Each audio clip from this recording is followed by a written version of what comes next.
முக்கியமாக நம்மக்கிட்ட இருந்தே ஆரம்பிக்கலாம். நம்மக்கிட்ட வேலை செய்கிறவங்ககிட்ட அவங்களுக்கு இனிப்பு கொடுக்கறது, அவங்களுக்கு துணிமணி எடுத்து கொடுக்கறது, சம்பளம் கொடுக்கும்போது கூடவே சேர்த்து ஒரு இனிப்பு, சாக்லேட்டு அல்லது ஸ்வீட்டு சேர்த்து வச்சு கொடுக்கறது. இந்த மாதிரி கொடுத்து அவங்க மனங்குளிர வைக்கணும்.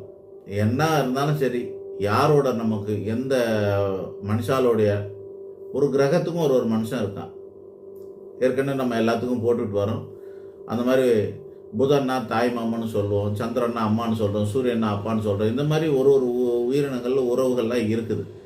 அந்த மாதிரி நம்மளோட ஜாதகத்தில் எந்த கிரகங்கள் பலமாக இல்லையோ அதற்கான மனிதர்கள் அல்ல உறவு முறைகளை கண்டறிந்து அந்த உறவு முறைக்கான இவங்களை ஹெல்பர்ஸ்ன்னு சொல்லிக்கலாம். நம்ம சர்வெண்ட்டுன்னு சொல்லக்கூடாது, ஸ்லேவெல்லாம் கிடையாது. ஹெல்பர்ஸ் நமக்கு ஹெல்ப் பண்ணுறவங்க. நல்லா நமக்கு ஹெல்ப் பண்ணுறவங்கள சம்பளம் கொடுக்கும்போது சில பேர் அழுவாங்க. எப்படி அழுவாங்கன்னா, இந்த சின்ன வேலைக்கு போய் இவ்வளோ சம்பளம் கொடுக்கணுமா அப்படின்னு கேட்பாங்க.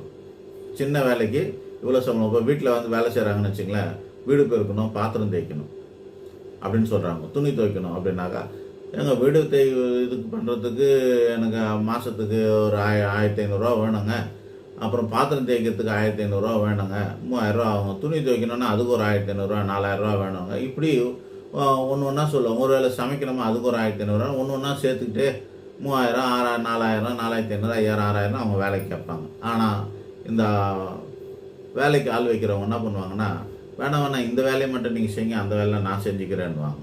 அவங்களே செஞ்சுப்பாங்க. இப்போ என்ன பார்த்தீங்கன்னா, அவங்க கவர்மெண்ட்டில் வேலை செய்யலாம். அவங்களுக்கு இன்றைக்கி அவங்களோட எக்ஸ்பீரியன்ஸுக்கு ஒரு 50 வயசு இருக்குன்னா அவங்களுக்கு 1 லட்ச ரூபா சம்பளம் வரலாம்.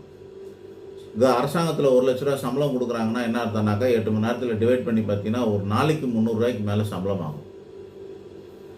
ஆக ஒரு 1 ஹவருக்கு 300 ரூபாய்க்கு மேலே சம்பளம் ஆகும். 1 மணி நேரத்துக்கு 300 ரூபா அவங்க சம்பளம் கொடுக்கும்போது, இந்த 1 மணி நேரம் ஒருத்தர் வேலை செய்கிறதுக்கு ஒரு நாளைக்கு 50 ரூபா சம்பளம் கொடுக்கலாமா இல்லையா?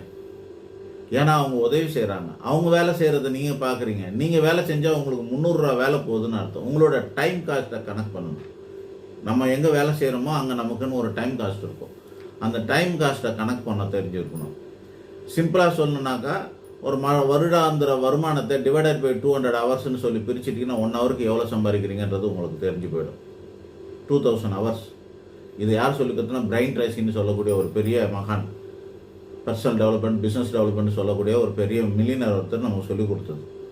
உங்களுக்கு சீப்பாக இதை சொல்லிக் கொடுத்துரும்.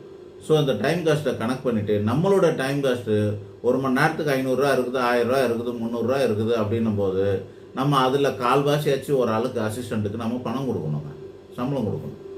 அது கொடுக்க மனசு வராமல் நம்ம அழுதுவோம்னா கஷ்டம்தான். சம்பளம் கொடுக்காமல் நம்ம